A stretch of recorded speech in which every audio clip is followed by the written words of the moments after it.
check out these cute heart plushies. That's what we're going to be making today.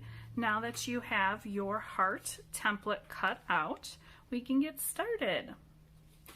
So I'm going to take a pencil and make sure that it shows up well. I want to be able to see the lines I'm cutting out. So I'm going to test it on this little scrap in the side, and that looks really good. Now this pencil is not going to wash out of the fabric, so you got to be careful. After I'm done cutting up my pieces, any pencil marks I can hide by putting that side on the inside. So I'm going to go ahead and put my template as far into the corner as I can. You don't want to waste your fabric, so put it all the way in the corner as far as it's going to go, and then trace around it. Hold it down tightly with one hand while the other hand draws around. Now sometimes you might find your pencil or your Sharpie is going to catch on the fabric. And what you do then is you make smaller marks. If you draw on your template, that's okay, but try not to go crazy and get it all over your fabric because you want to use that fabric later. All right, I have 2 hearts cut out of felt. I also need to trace one on a scrap of fabric. Now if you notice, this scrap's going to be on the inside, and in the end it's going to be a little bit smaller than your felt. So when you notice that my template doesn't fit all the way on the scrap, that's okay, because we don't need as much for the scrap. I'm going to trace it the same way, holding it flat. Okay, and then I'm done with this template. I'm going to take my scissors and trim.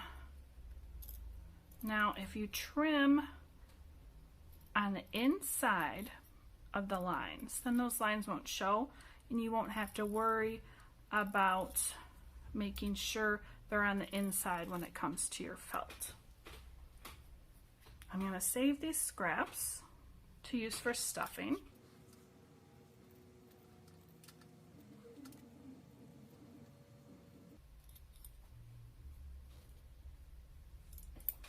Okay, and if you notice, the front has a hole cut out of it. So I'm going to do that now. I'm going to choose one of my hearts. I'm going to fold it in half. Actually, can't see any marks on that one. I'm going to fold this one in half. The side that does not have the marks on it, put that on the inside. Pin it closed so this doesn't shift while you're cutting it. And if you need to, just draw where you're going to cut. I'm going to cut out a mini heart on the inside. And I chose the side that has the marks from my first cut because I don't want to mess up both sides. All right, so I drew my mini heart on the inside. And on the fold, I'm just going to cut along those lines. It's going to go my scrap in. All right. Now I have the front, the back, and the scrap for the inside. And that's what I'm going to do first. I'm going to put down my scrap and line up the front right on top of it. Now you might notice a little bit of overhang might peek out. If it does, just leave it for now, and after you're done sewing, you can trim that off. I'm going to pin the front to the scrap. I already got my needles threaded, and you can check out one of my other videos for how to thread a needle with the embroidery floss or regular sewing thread, and how to make knots at the ends. So these are ready to go. I am going to sew the scrap fabric to the front by making stitches all around this inside heart. Okay, I'm going to start on the back so my knot is hidden on the inside. I'm using black thread so that you can see it a little better. Choose whatever color thread you want. I don't want these stitches to be too big, half the size of my finger. Just maybe 1/4 of an inch if you want to get out a ruler and measure. Whatever side the thread's coming out of, that's the side I'm going to go back down. And when the thread's coming out the back, I'm going to push it through the back. One of the easiest mistakes beginners make is when they accidentally wrap the thread around the outside. Okay, we don't want to do that. It's coming out the back, you're going to go through the back. It's coming out the front, you're going to go back through the front. You're going to do that all the way around so you get back to the beginning.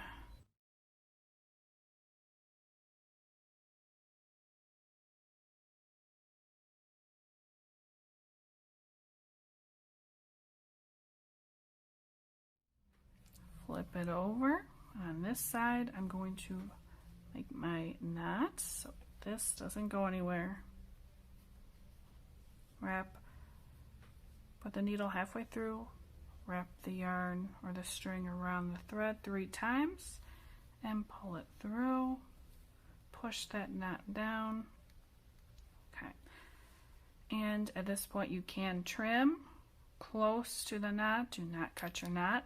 But I'm actually going to wait and continue sewing this when I put the back on. But first, look at this overhang right here. I don't want that to show. I'm just going to give it a little trim.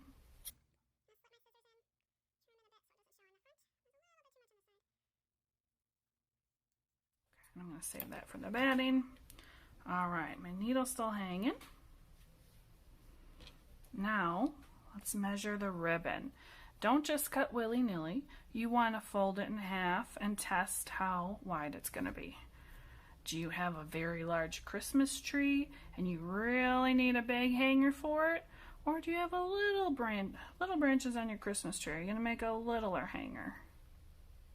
I think somewhere right in the middle. I like that size. Remember, a bit is going to be sewn onto the inside. So you want it about 1/2 inch longer than you want your hanger to be, because you need something to sew into. So I'm going to place this inside just that much. I'm going to actually pin it into place. Good. Now that the hanger's on there, I can put the back on. Now don't forget, one side has marks on it. You can see a little bit of my marks from when I traced my template. So you want to make sure the marks go on the inside. You want to hide those. You can double check by just flipping it over. So now that's the good side. Okay, line it up, and I'm going to pin it in place so it's not moving around. See how my thread's hanging out now? Don't lose your thread. I'm going to pin this into place. Okay. And I'm going to start near where that thread's coming out the top. Actually, and if you were starting a new thread, make sure you start on the inside just like this, because you don't want the knot to show on your pretty ornament. Okay, so either way, you're going to start on the inside, either with a new thread, start on the inside and go out, or if you're continuing your last thread, start near where you were, it's already on the inside. All right, now I am going to see, I like starting on the front. I'm going to start it on the front, and this stitch I'm going to do differently. It's going to be a whip stitch. So this one's called a straight stitch. You made a straight line all the way around. The whip stitch, you're wrapping it around the outside edge. I'm whipping it around that edge. So each time I'm coming out the front and I'm going to go around and stick it through the back. I want these stitches kind of close together so that when I stuff it with batting, the batting doesn't come out. But if you are not going to put batting in here, you're just going to leave it flat, then you won't have to worry about that.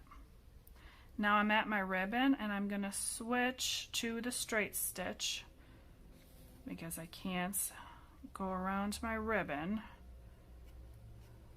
I'm going to make sure these stitches are tiny to really hold that ribbon in place. And now that I got a couple of stitches in, I will take out the needle.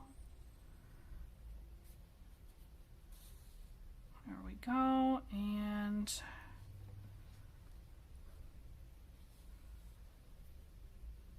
I like to start on the front for my whip stitch and wrap it around to the back. And I'm going to just keep going all the way around. Now, it's likely you're going to have to start a new bit of thread. At that point, it's about the length of my hands. You don't want to go much smaller than that. So I'm going to make a knot that's going to be hidden on the inside. Open up your heart, the front and the back, and you're going to stick the needle in halfway to the inside. Grab the thread where it comes out of the fabric and wrap it 1, 2, 3 times around the needle and pull it through. Push that knot down. Okay, and I'm just going to want this to easily just slip into the inside. There we go. Trim it a bit so it's easier to hide. I'm going to grab another one of my prepared needles. Make sure to start on the inside so that knot slips right in there, then it can be hidden away.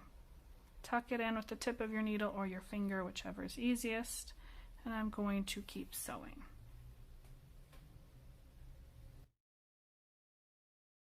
All right, almost back to the beginning. You need to leave a little bit of space to add your stuffing. Now, I have a bag that I collect stuffing in. It's just an old pillowcase, and whenever I'm done with a project or cutting fabric for a project, I just put in the little pieces I can't use for anything else. Well, here, doing the same, just using a bit of that stuffing. If you want to go buy some from the store, go ahead and buy some from the store. You can use an old stuffed animal. You can cut up an old sock that's no one's gonna wear anymore. You can even take an old pillow and open up an old pillow and grab some stuffing out of there. There's lots of things you could recycle. I've even heard of people using plastic bags as stuffing in a project. A little bit more. And after you get all the stuffing in that you want, then you're going to finish sewing.